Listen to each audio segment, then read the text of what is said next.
In this video, I'll show you how to add a table of contents to your flipbook in Flipsnack. Let's dive in. There are two main ways to add a table of contents to your flipbook. You can start with a PDF that includes the table of contents or create one from scratch within Flipsnack. First, let's cover how to add a table of contents using a PDF. If you're uploading a PDF that already has a table of contents, it's essential that it's well formatted for Flipsnack to recognize it. After uploading your PDF, Flipsnack will automatically detect the table of contents if it's correctly formatted. You'll see the table of contents appear in the Flipbook's navigation bar, making it easy for readers to navigate. Important: make sure not to export your PDF as a spread, as this can interfere with the table of contents detection. If the table of contents is not detected or your PDF doesn't contain one, you can still add it manually in the Customize section. To access this, click on the Table of Contents button in the left menu and select Use Table of Contents. If you turn on Start with Table of Contents open, the table of contents will automatically open when the flipbook is viewed. Here, you can add, modify, or remove chapters and subchapters as needed. Now, if you're creating a flipbook from scratch, you can still add a table of contents easily.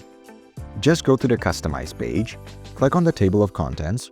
From here, click on Add New to add a chapter or a subchapter. You can edit each entry's name and assign it to the appropriate page. This is fully customizable, so you can add, rename, or delete chapters as you wish.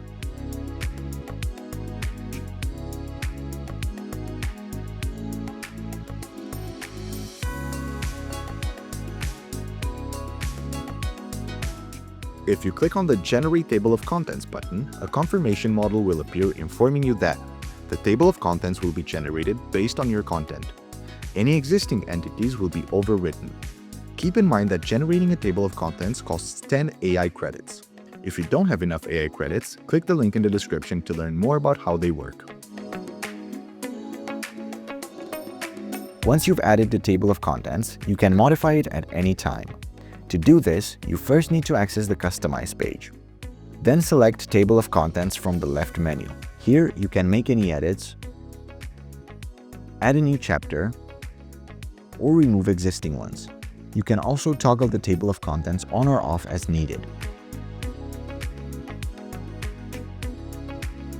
Now, let's go over what happens if you rearrange or delete pages in your flipbook after setting up a table of contents. If you move a page with a chapter or subchapter to a new position, don't worry. The chapter will automatically update to the new page number. It's linked to the page itself, not the specific number. But if you delete a page containing a chapter or subchapter, the entry will still show up in your table of contents, but without an associated page. In this case, you can either delete the entry or assign it to a new page to keep everything connected.